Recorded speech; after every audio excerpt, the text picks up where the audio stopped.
Shalom teman-teman, semoga kabar kalian baik-baik aja seminggu ini ya. Karena kita percaya Tuhan selalu menjaga kita dan memberi kita yang terbaik. Pada siang hari ini kita akan memuji Tuhan dan memuliakan nama Tuhan. Mari kita angkat pujian. Terima kasih Tuhan.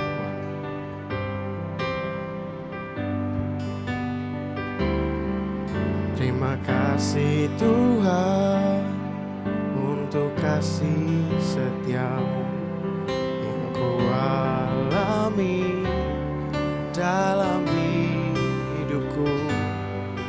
Terima kasih Yesus untuk kebaikanmu sepanjang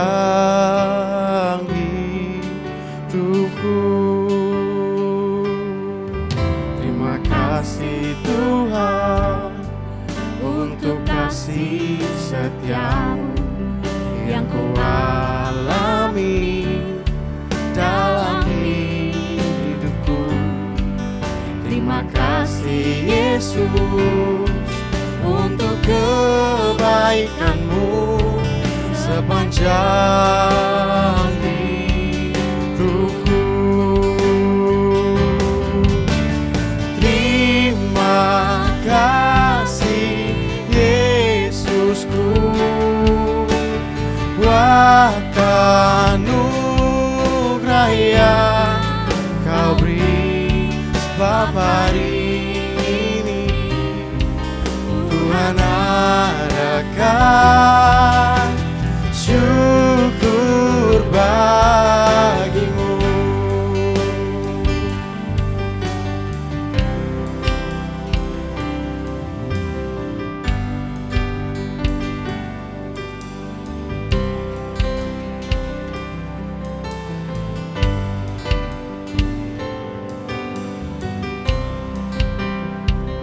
Pertolongan kita adalah dalam nama Tuhan yang menciptakan langit dan bumi. Terima kasih Yesusku buat anugerah yang kau beri, sebab hari ini Tuhan adakan syukur bagimu. Sebab hari ini Tuhan adakan syukur bagimu. Sebab hari ini Tuhan adakan syukur bagimu.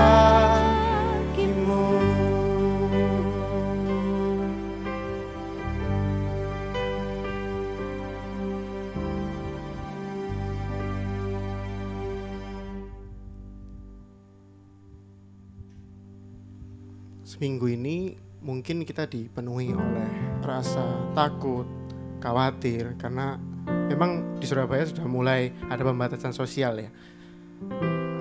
Dan kita tuh sering menantikan janji Tuhan tuh di mana. Sebenarnya kita selalu meminta kepada Tuhan. Kita meminta sebenarnya kapan sih ini berakhir? Kapan kekacauan ini berakhir? Kapan kekhawatiran ini harus berlangsung? Apakah kita harus terliputi dalam kekhawatiran ini terus-menerus sehingga membuat kita ini mempertanyakan di mana Tuhan saat ini? Tapi ingat, sebenarnya Tuhan itu berjanji untuk selalu menemani kita. Tuhan tidak pernah berjanji tidak akan ada kekhawatiran, kesedihan, tapi Tuhan itu akan selalu ada di kala kesusahan itu. Kita tidak boleh meragukan Tuhan sebenarnya. Tapi terkadang kita manusia tetap mengandalkan kemampuan kita sendiri dan menganggap kita bisa bertahan. Kita bisa memakai kekuatan kita sendiri untuk bertahan. Tapi ingatlah, masih ada Tuhan di atas, di dalam diri kita, di segala tempat yang berada di dalam hati kita. Dia selalu menemani. Mari kita berdoa. Tuhan, Terima kasih Tuhan telah memberikan hari yang baru pada hari ini Tuhan. Kami sungguh bersyukur karena kami dapat memuji dan menyembah nama-Mu. Tuhan, maafkanlah kami. Kami mohon ampun yang sebesar-besarnya karena kami sering melupakan-Mu. Padahal Engkau sendiri telah berjanji akan menemani kami kala susah maupun senang. Mungkin ini saat yang sulit bagi kami ya Tuhan untuk terus memuji nama-Mu, terus mengagungkan nama-Mu di tengah kesulitan hidup kami, di tengah pandemi ini. Tapi kami yakin dan percaya Tuhan, Engkau akan tetap menolong kami ya Tuhan. Amin. Mari kita nyanyikan Ku Percaya Janji-Mu.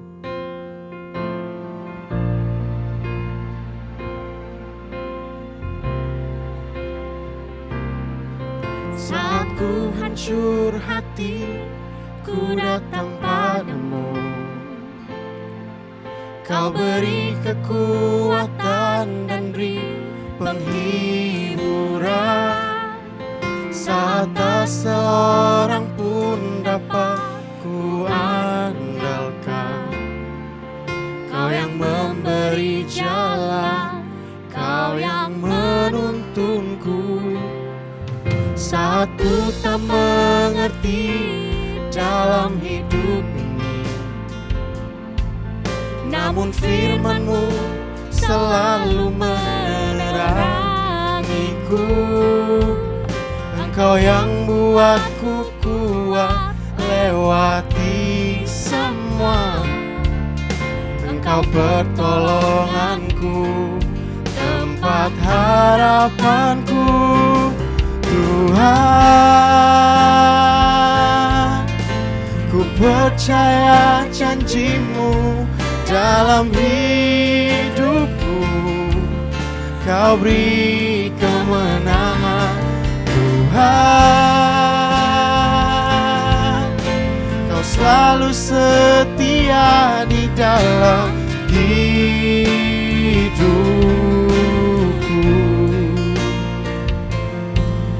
Kau berharga bagiku, Kaulah jaminanku dalam hidupku.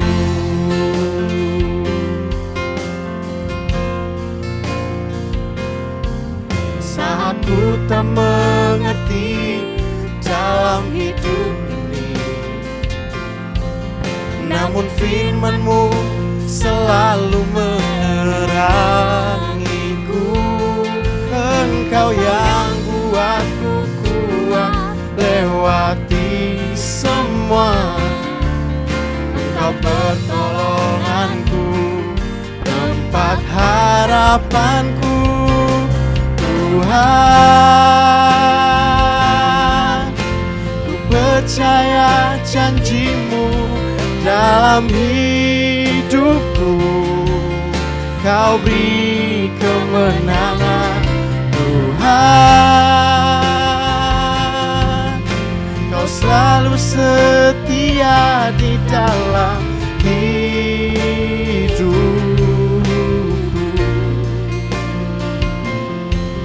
Kau berharga bagiku, Kaulah jaminanku dalam hidupku.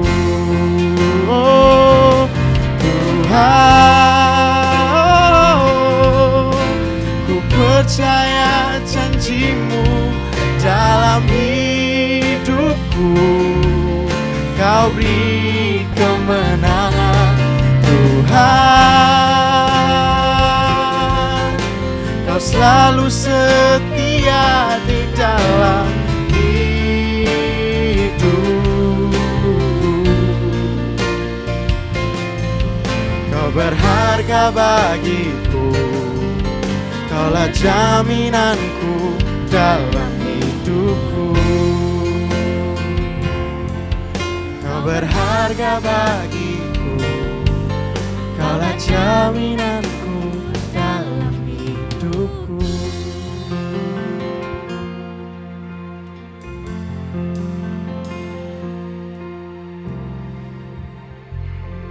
Bacaan anugerah kita diambil dari Mazmur 25 ayat 10. Segala jalan Tuhan adalah kasih setia dan kebenaran bagi orang-orang yang berpegang pada perjanjiannya dan peringatan-peringatannya. Mari kita nyanyikan waktu Tuhan.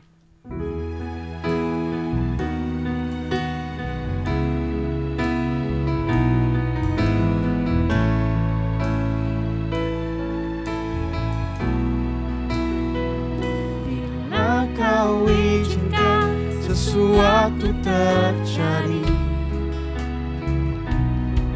ku percaya semua untuk kebaikanmu. Bila nanti telah tiba waktumu, ku percaya kuasamu memulihkan hidupku. Waktu Tuhan pasti yang terbaik, walau kadang tak mudah dimengerti. Lewati cobaan, ku tetap percaya waktu Tuhan pasti yang terbaik. Bila nanti telah tiba waktumu, ku percaya kuasamu memulihkan hidupku. Waktu Tuhan pasti yang terbaik, walau kadang tak mudah dimengerti. Lewati cobaan, ku tetap percaya waktu Tuhan pasti yang terbaik. Oh, waktu Tuhan pasti yang terbaik, walau kadang tak mudah dimengerti. Lewati cobaan, ku tetap percaya waktu Tuhan pasti yang terbaik. Lewati cobaan, ku tetap percaya waktu Tuhan pasti yang terbaik.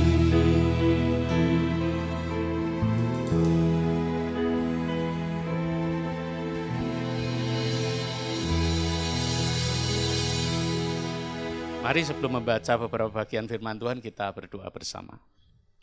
Tuhan, kami bersyukur Engkau menyediakan firman-Mu untuk menuntun kehidupan kami, terutama pada waktu kami bermaksud, berniat dengan tulus, hendak mengikuti setiap jalan-Mu.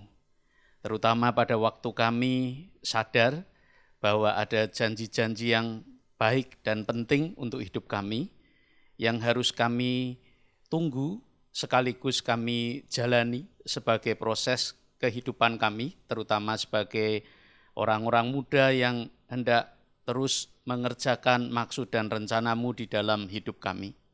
Kiranya firman-Mu hari ini menolong kami untuk lebih memahami karakteristik janji Tuhan, dan kami juga boleh mengambil sikap yang tepat ketika kami menggumulkan janji-Mu di dalam kehidupan kami. Pimpin kami dengan Roh Kudus-Mu ya Tuhan, demi Kristus kami berdoa. Amin.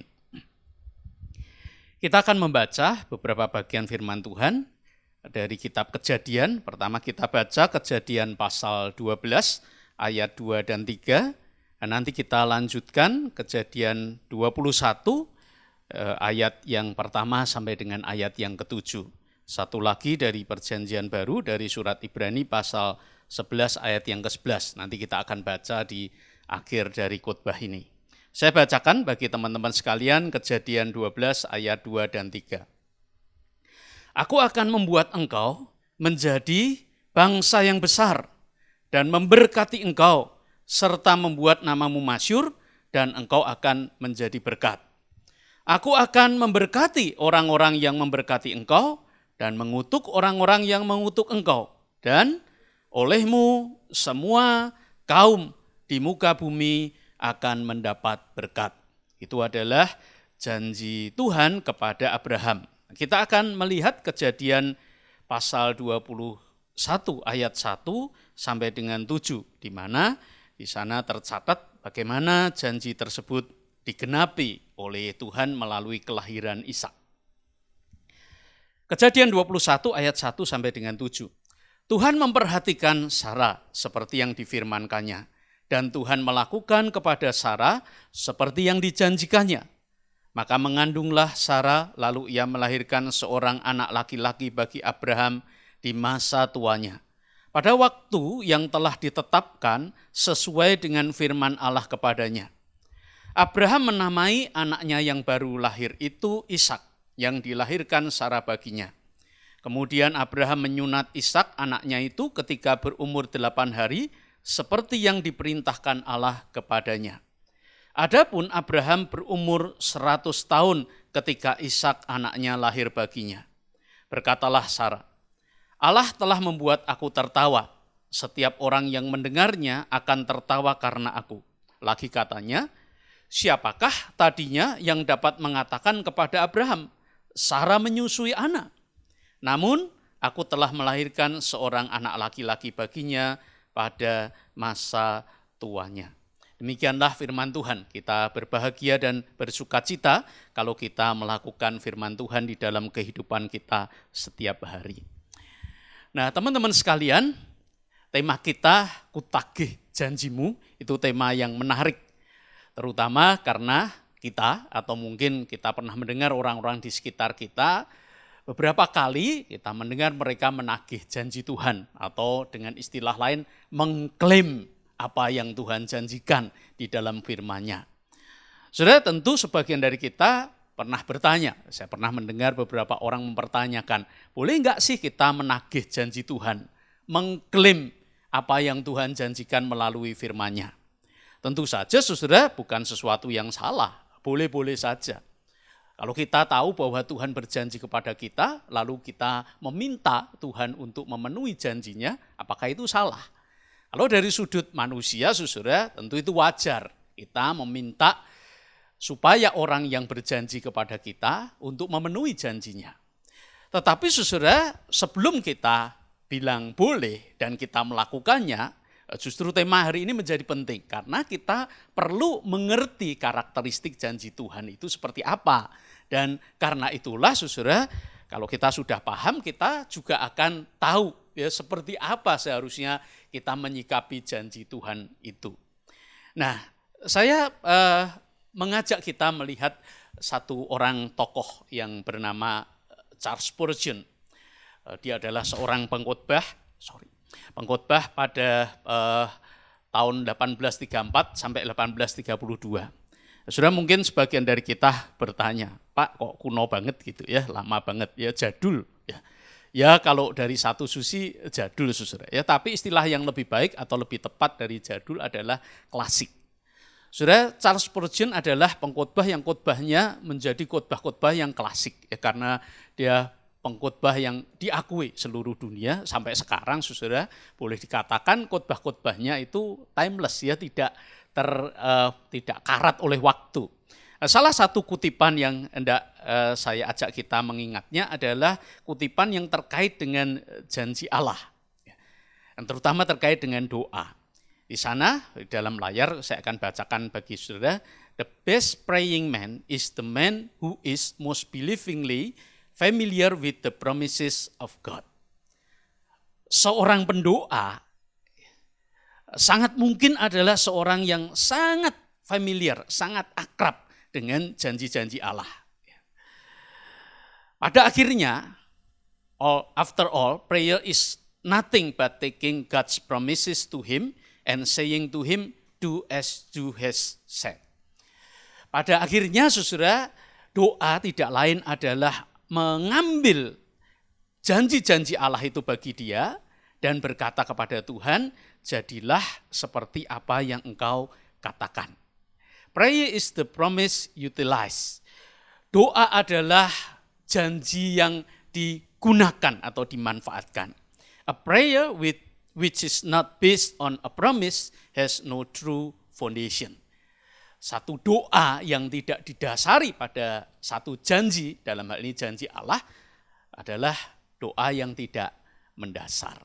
Saudara, ini kutipan yang menarik ya, karena ini akan mengajak kita tidak sembarang berdoa. Ini tidak akan mengajak kita berdoa, saudara, hanya untuk menuruti kemauan kita, apa yang kita inginkan. Ini mengajak kita berdoa dengan arah dan jalur yang benar, karena ada panduannya, yaitu janji-janji Allah itu sendiri. Saudara, kalau dari sisi ini, berarti betul, boleh kan kita itu berdoa, mendoakan, meminta Allah memenuhi janjinya, mengambil apa yang menjadi bagian kita seperti apa yang Allah janjikan. Betul, tidak salah. Tetapi saudara, sekali lagi ini juga di lain sisi mengingatkan supaya ketika kita berdoa dan memahami janji Allah itu, sekali lagi kita menyingkirkan keinginan-keinginan kita, kemauan-kemauan kita sendiri, dan kita lebih mengutamakan, mengenali janji-janji Allah itu. Nah, dalam konteks inilah saya mengajak kita semua belajar dari janji Allah kepada Abraham. Saya akan pindah pada slide berikutnya. Nah, kalau tadi kita lihat dua bagian firman Tuhan dari kitab Kejadian, pertama pasal 12, yang satu pasal 21, saudara, itu adalah dua bagian yang penting dan saling terkait. Di Kejadian 12 ayat 2-3, kita membaca bagaimana Tuhan memberikan janjinya, akan menjadikan dia bangsa yang besar. Nah, tentu saudara, Abraham menanti-nanti, kapan itu menjadi bangsa yang besar? Paling sedikit saudara, yang dinantikan untuk menggenapi janji itu mulai dari satu hal yang sederhana, yaitu dia punya keturunan. Karena ketika janji itu diberikan, Abraham belum mempunyai keturunan. Dan karena itulah saya yakin Abraham pasti menanti-nantikan ini bersama dengan Sarai istrinya. Ayat pasal 21 saudara, ayat 1-7 yang tadi kita baca, di sana kita bisa membaca Tuhan menggenapi janjinya. Nah, janji itu saudara digenapi atau boleh dikatakan mulai digenapi ketika lahir Ishak, anak kandung dari Abraham. Jadi saudara, dua bagian yang kita baca itu dua bagian yang penting, karena pertama memberitahukan bagaimana Tuhan memberikan janjinya, dan yang kedua bagaimana Tuhan menggenapi janjinya. Nah, saya tanya pada saudara, hal yang pertama yang penting ya, menurut saudara berapa lama Abraham harus menunggu sejak Allah menjanjikan sampai kemudian Tuhan menggenapi janji itu? Saudara, jawabannya adalah 25 tahun. Dari mana tahu 25 tahun? Kalau sudah melanjutkan membaca pasal 12 tadi, sudah akan mendapat keterangan bahwa ketika itu Abraham berusia 75 tahun. Dan tadi di pasal 21 ketika Ishak lahir, usia Abraham sudah 100 tahun. Berarti kalau mau dihitung ya, berarti 25 tahun. Lama apa singkat? Ya, relatif. Ya, tapi untuk menunggu seorang anak 25 tahun itu waktu yang sangat-sangat lama. Apalagi usia Abraham dan Sarai waktu itu memang sudah tua. Tapi saudara, ini bukan soal lama dan tidaknya saja. Kalau kita bertanya, mengapa sih kok sampai 25 tahun? Kenapa sampai selama itu? Siapa yang bisa menjawab di antara saudara yang mendengarkan? Adakah teman-teman yang bisa menjawab? Mungkin saudara kita bisa memakai berbagai macam alasan. Ya. Tetapi saudara, kalau kita membaca Kejadian 21 ayat 1-7, tadi salah satu bagian dari firman Tuhan itu, terutama di ayat yang kedua dikatakan, jawabannya sederhana, jelas. Itu terjadi atau Ishak itu lahir sebagai penggenapan janji Tuhan kepada Abraham pada waktu yang telah ditetapkan. Jawabannya sederhana kalau kita tanya pada Alkitab, pada waktu yang telah ditetapkan. Saudara, memang ini satu kalimat yang sederhana, tetapi sebetulnya tidak sederhana bagi kita untuk menjalankannya, terutama kalau kita tidak mau memahaminya. Saudara, kata ditetapkan di sana itu di dalam ilmu tafsir perjanjian lama itu sering disebut sebagai divine passive atau kata pasif yang sudah jelas menunjukkan bahwa subjeknya atau pelakunya itu adalah Allah sendiri. Artinya saudara, ketika kita membaca ditetapkan, maka kalau kita bertanya siapa yang menetapkan, siapa yang menentukan, tidak lain dan tidak bukan, itu adalah Allah sendiri, Tuhan sendiri. Jadi saudara, jelas sekali bahwa ditetapkan itu Tuhan sendiri yang menetapkan. Tidak ada seorang pun yang bisa menjawab, saudara, dengan tepat. Mengapa 25 tahun, mengapa pada saat itu, dan mengapa bukan pada saat yang lain. Saudara, ini tantangan yang pertama. Kalau kita mau hidup di dalam janji Tuhan, dan kalau kita, saudara, mau menjadikan janji Tuhan itu menjadi landasan dari setiap doa kita. Kita harus rela menanti waktu yang Tuhan tetapkan untuk penggenapannya. Tentu ini tidak gampang, tapi saudara, tidak ada cara lain bagi kita. Kalau kita mau melihat janji Tuhan itu tergenapi dengan baik, dengan sempurna di dalam hidup kita, kita hanya bisa menunggu sampai waktu Tuhan yang merupakan waktu yang ditetapkan oleh Dia sendiri. Saudara, yang kedua, kalau kita membaca dua bagian itu, sebetulnya ini bukan cuma soal 25 tahun. Yang menarik saudara, kalau kita melihat pasal-pasal di antara pasal 21 sampai pasal 12 sampai dengan 21, saudara, ada banyak kejadian yang menarik di sana. Menarik kalau kita membaca, tapi kalau kita menempatkan diri sebagai Abraham, itu kejadian yang mungkin dia katakan enakmu menarik, ya, itu berat, itu sulit, ya. Begitu dia menerima janji itu, saudara, di Mesir, dia ketemu sama Firaun. Firaun jatuh cinta sama Sarai istrinya dan bermaksud hendak mengambil Sarai. Abraham ketakutan sampai dia hendak berani mengaku bahwa Sarai istrinya. Kenapa? Karena kalau sampai mengaku dan Firaun betul-betul menginginkan Sarai, saudara, Abraham bisa dihabisi, ya. Hanya demi supaya Firaun bisa dapat Sarai. Dan dia tidak punya kekuatan untuk menghadapi situasi itu. Dia pakai caranya sendiri yang ternyata keliru, saudara, untuk berusaha menyelamatkan diri. Tapi kemudian Tuhan menolong dia. Saudara, itu bukan satu-satunya peristiwa. Peristiwa yang serupa, saudara, terjadi di pasal 20. Di tempat yang bernama Gerar, ketemu dengan Abimelek. Dan juga sekali lagi Sarai hampir diambil oleh Abimelek. Tapi sekali lagi Tuhan menyelamatkan. Di bagian yang agak ke tengah ada dua peristiwa yang juga terkait, yaitu yang menyangkut keponakannya yang bernama Lot. Mulai dari Lot dan para anak buah Lot yang pada waktu itu bertengkar dengan para hamba-hamba Abraham sehingga dia harus berpisah, sampai kemudian saudara, Abraham juga harus berurusan dengan raja-raja yang pada waktu itu berada atau hendak menguasai tempat di mana Lot itu berada. Raja Kedorlaomer yang juga dibantu oleh 3 raja besar yang lain. Nah, urusan yang terkait dengan Lot, saudara, itu belum berakhir karena di pasal 19 masih ada urusan lagi dengan Lot yang menyangkut dengan Sodom dan Gomora. Saudara, Abraham sambil menantikan janji Allah, bayangkan dia harus dalam tanda kutip kerepotan ngurusi keponakannya yang menimbulkan banyak persoalan ini. Saudara, tapi itu menjadi bagian dari proses itu. Dan saudara, yang paling tengah, yang menurut saya itu tantangan yang terberat, justru datang dari Sarai sendiri. Saudara, kita baca di ayat 15, Sarai itu tertawa. Dan kalau sudah perhatikan, itu sebabnya kenapa anaknya diberi nama Ishak. Karena Ishak itu berarti tertawa. Tapi bukan hanya itu. Di pasal berikutnya, pasal 16, kita tahu bahwa Sarai bukan cuma mentertawakan, tapi saudara memang dia tidak terlalu yakin sebetulnya bahwa Allah akan memberikan anak melalui dia. Sehingga dia menyodorkan Hagar untuk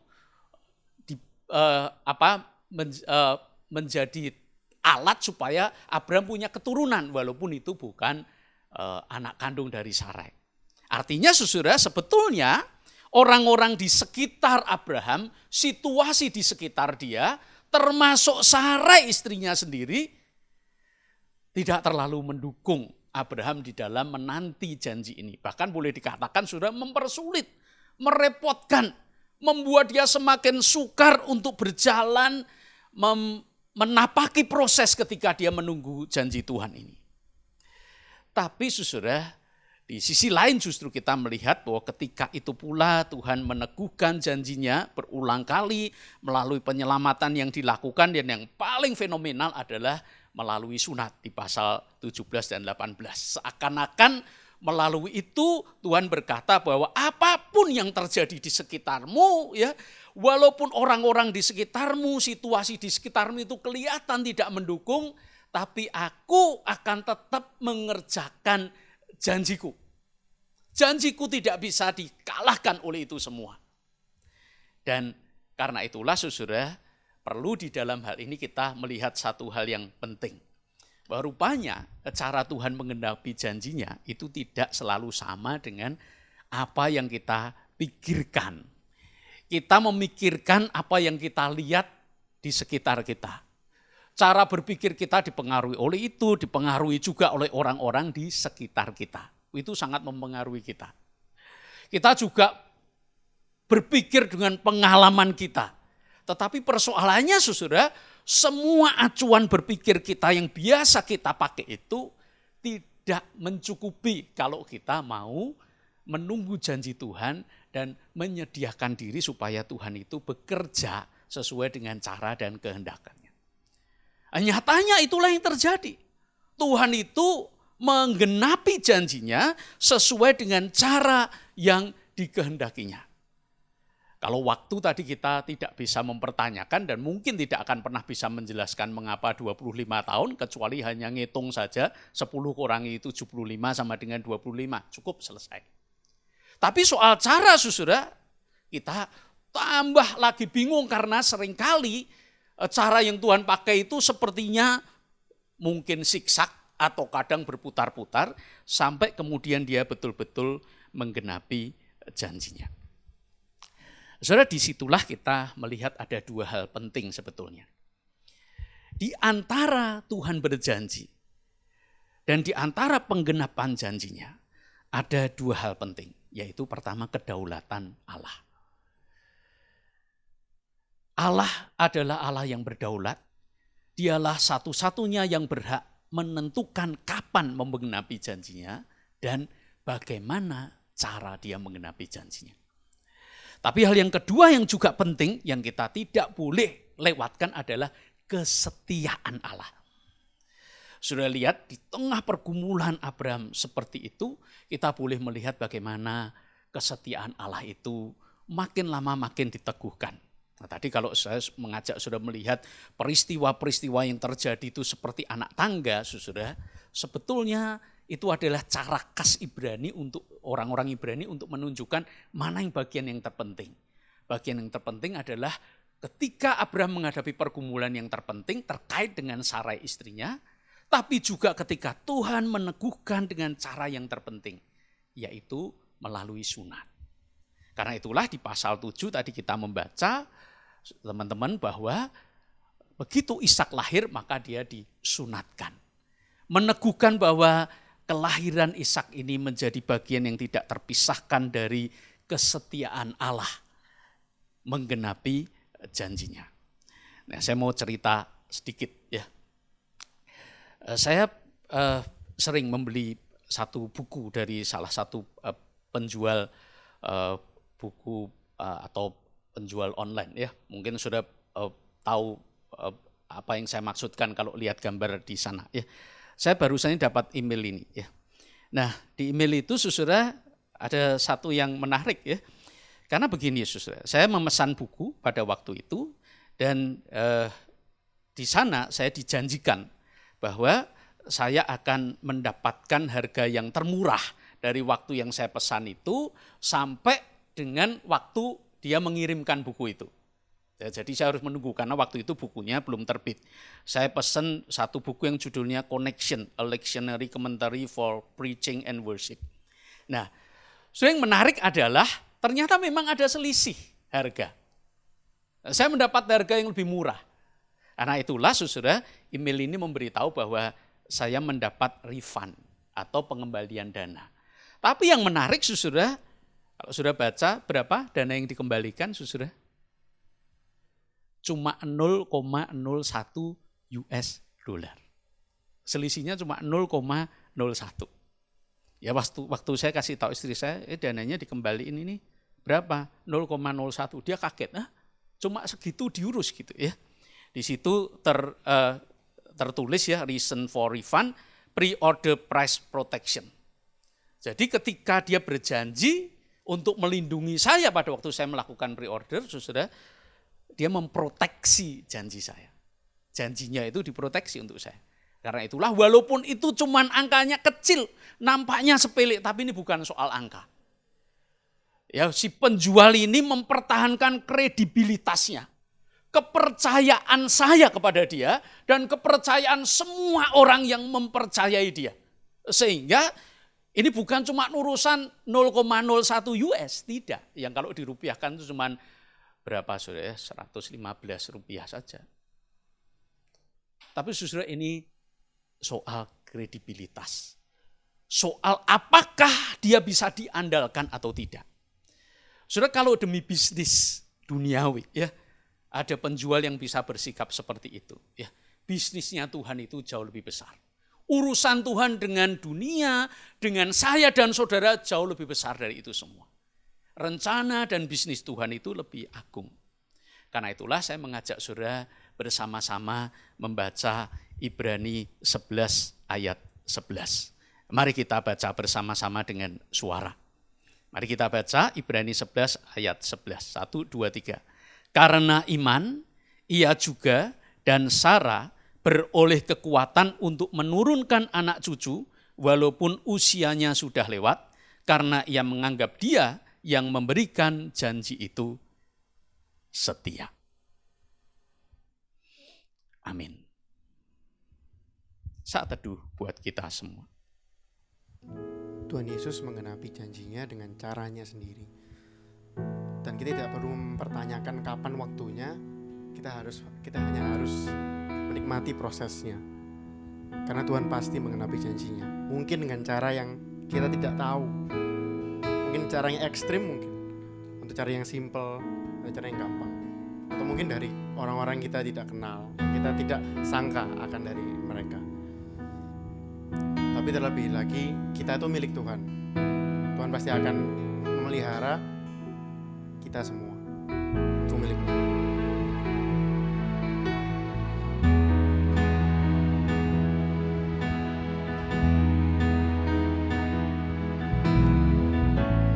Dalam kesesakanku, Kau beri kedamaianmu. Sungguh ku terkagum, amanku di dalam-Mu, Yesus. Kau membuatku sesuai rencana-Mu. Kau memegang setiap musim hidupku. Ku serahkan semua kekhawatiranku. Ku milik-Mu.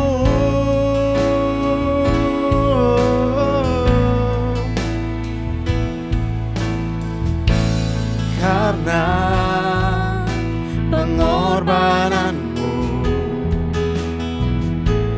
Kau jadikanku baru. Sungguh ku terkagum, amanku di dalam-Mu, Yesus.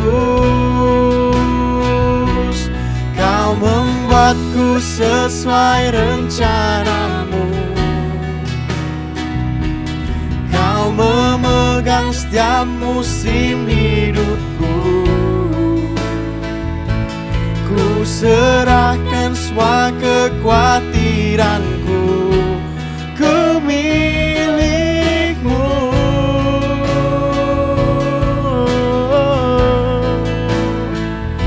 Semua kekuranganku Kau pun tahu, tetap Kau pandang indah dalam-Mu. Ku angkat tanganku dan berseru ke milik-Mu.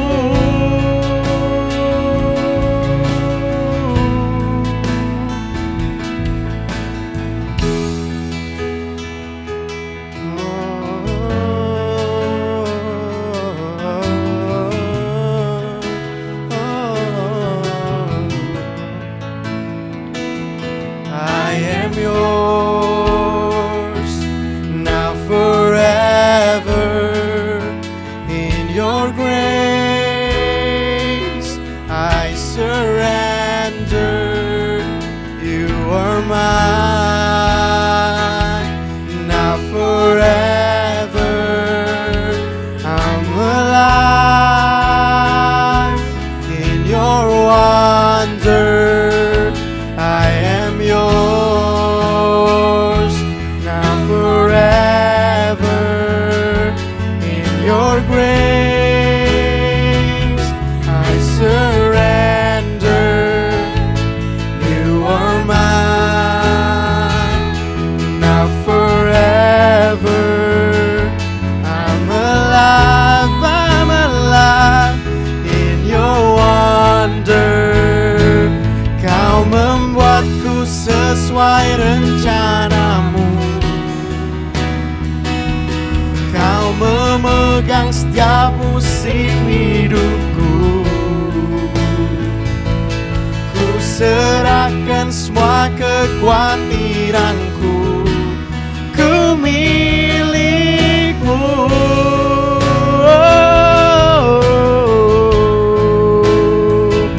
Semua kekuranganku Kau pun tahu, tetap Kau pandang indah dalam-Mu. Ku angkat tanganku dan berseru ke milik-Mu.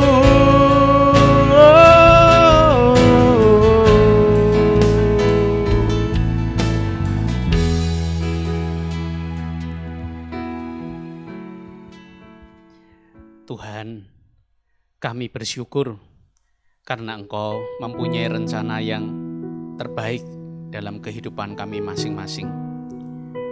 Tidak sepenuhnya kami bisa memahami setiap tahapan ketika Engkau menggenapi rencana-Mu itu.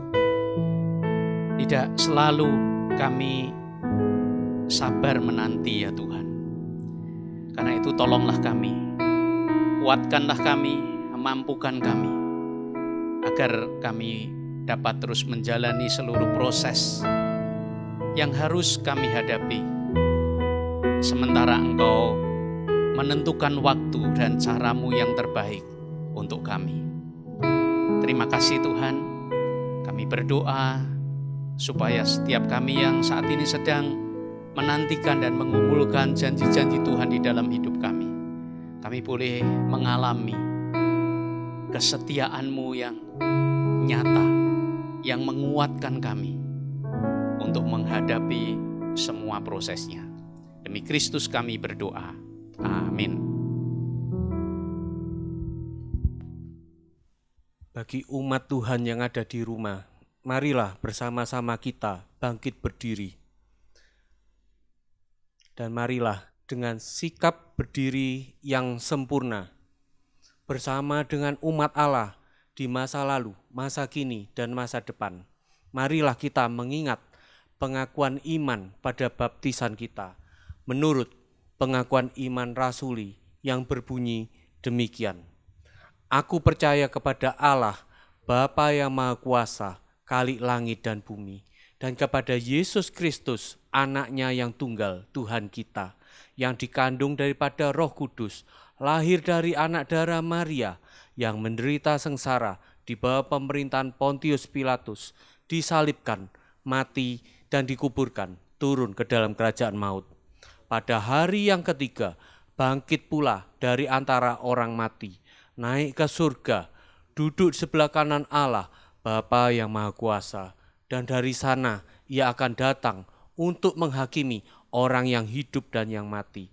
Aku percaya pada Roh Kudus, gereja yang kudus dan am, persekutuan orang kudus, pengampunan dosa, kebangkitan orang mati, dan hidup yang kekal. Amin. Umat Tuhan silakan juga untuk kembali duduk. Mari kita bersama-sama menaikkan pokok-pokok doa di dalam doa syafaat kita. Mari kita berdoa. Tuhan, kami berterima kasih Engkau selalu menyertai kami.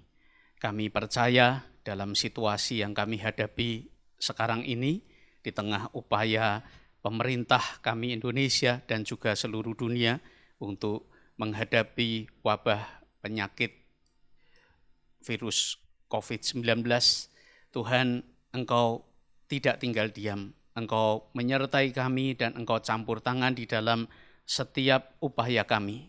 Tuhan, berkati pemerintah kami, terutama juga dalam upaya untuk terus mencegah terjadinya kesulitan-kesulitan yang lain sebagai dampaknya, terutama di bidang sosial, ekonomi, dan politik. Biarlah di tengah upaya pemerintah, kami seluruh umat Indonesia boleh bersatu dan saling tolong-menolong satu dengan yang lain. Tuhan, kami juga berdoa buat anak-anak-Mu yang masih kuliah atau masih studi. Tuhan juga berkati agar di tengah situasi seperti ini mereka boleh tetap mengerjakan tugas-tugas belajar mereka dengan baik. Kami juga berdoa untuk rekan-rekan-Mu, anak-anak muda yang sedang merintis pekerjaan mereka. Biarlah Tuhan, di tengah situasi yang sukar pun mereka juga boleh merasakan penyertaan Tuhan di pekerjaan mereka atau di bisnis yang mereka tekuni. Biarlah semua itu boleh semakin meneguhkan kasih-Mu kepada mereka ya Tuhan. Kami juga ingat saudara-saudara kami yang sedang lemah tubuh atau sakit. Kami berdoa juga buat semua tenaga medis yang saat ini bekerja keras untuk merawat mereka yang terjangkit wabah penyakit ini. Kami berdoa juga ya Tuhan untuk semua orang yang kehilangan orang-orang terkasih karena wabah penyakit ini. Tuhan, Engkau yang menopang mereka semua. Terima kasih Tuhan, kami naikkan doa kami demi nama Kristus yang mengajar kami berdoa. Bapa kami yang di surga, dikuduskanlah nama-Mu, datanglah kerajaan-Mu, jadilah kehendak-Mu di bumi seperti di surga. Berikanlah kami pada hari ini makanan kami yang secukupnya, dan ampunilah kami akan kesalahan kami, seperti kami juga mengampuni orang yang bersalah kepada kami. Janganlah membawa kami ke dalam pencobaan, tapi lepaskan kami dari yang jahat, karena Engkaulah yang punya kerajaan dan kuasa dan kemuliaan sampai selama-lamanya. Amin. Kini saatnya bagi kita untuk memberikan persembahan. Nas persembahan kita diambil dari Roma 12 ayat 1. Karena itu saudara-saudara, demi kemurahan Allah aku menasihatkan kamu supaya kamu mempersembahkan tubuhmu sebagai persembahan yang hidup, yang kudus dan yang berkenan kepada Allah. Itu adalah ibadahmu yang sejati. Persembahan bisa ditransfer di rekening di bawah ini. Mari kita nyanyikan syukur kepadamu ya Allah.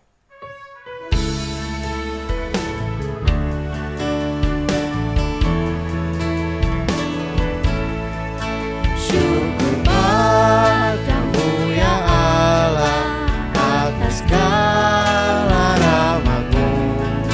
Syukur atas kecukupan dari kasih-Mu penuh.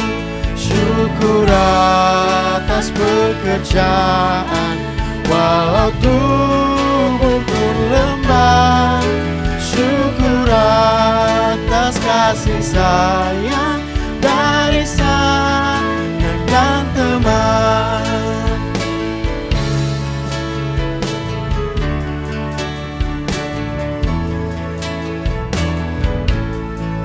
Syukur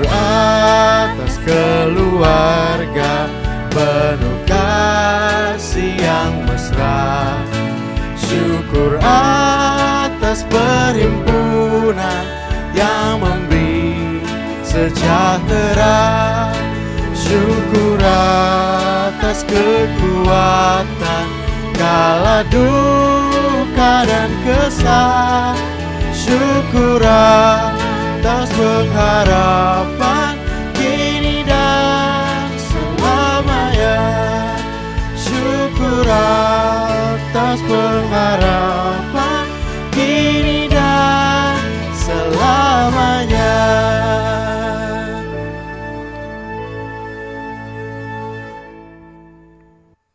Tuhan, terima kasih Tuhan telah memberikan kami hari yang baru pada hari ini. Tuhan terima kasih telah memberikan berkat-Mu dan kemurahan-Mu pada kami. Tuhan, sebentar kami akan memberikan sembahan. Semoga persembahan ini dapat berkenan dan harum di hadapan-Mu. Dalam nama Tuhan Yesus kami sudah berdoa. Amin. Tuhanlah kekuatan dan mazmurku, Dia gunung batu dan keselamatanku. Tuhan, kami mau terus untuk percaya kepadamu. Kami akan mengarahkan hati kami kepada Tuhan karena kami yakin Tuhan mempunyai rencana yang baik bagi kami. Meskipun kami masih belum tahu bagaimana Tuhan berkehendak kepada kami. Hatiku percaya.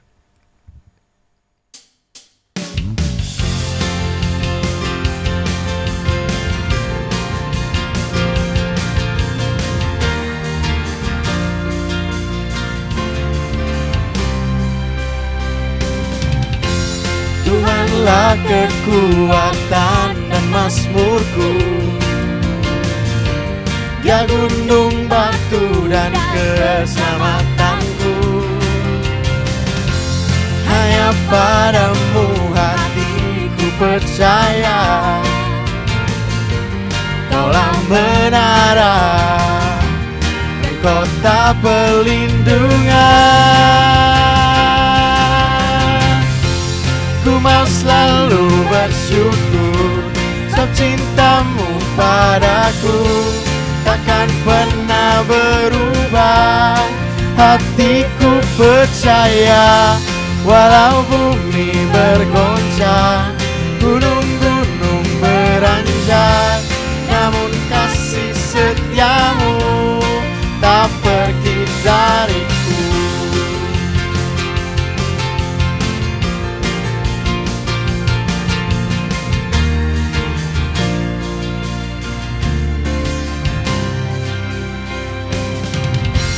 Tuhanlah kekuatan dan mazmurku, Dia gunung batu dan keselamatanku. Hanya padamu hatiku percaya, Kaulah menara dan kota perlindungan. Ku mau selalu bersyukur sebab cintamu padaku takkan pernah berubah. Hatiku percaya walau bumi bergoncang, gunung-gunung beranjak, namun kasih setiamu tak pergi dariku. Kasih setiamu tak pergi dariku. Kasih setiamu tak pergi dariku.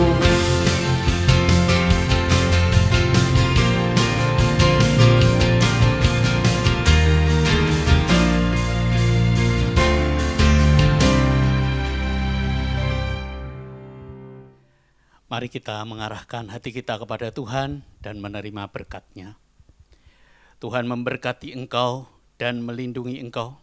Tuhan menyinari engkau dan dengan wajah-Nya dan memberi engkau kasih karunia. Tuhan menghadapkan wajah-Nya kepadamu dan memberi engkau damai sejahtera. Amin. Bapa, terima kasih. Bapa, terima kasih. Bapa di dalam surga,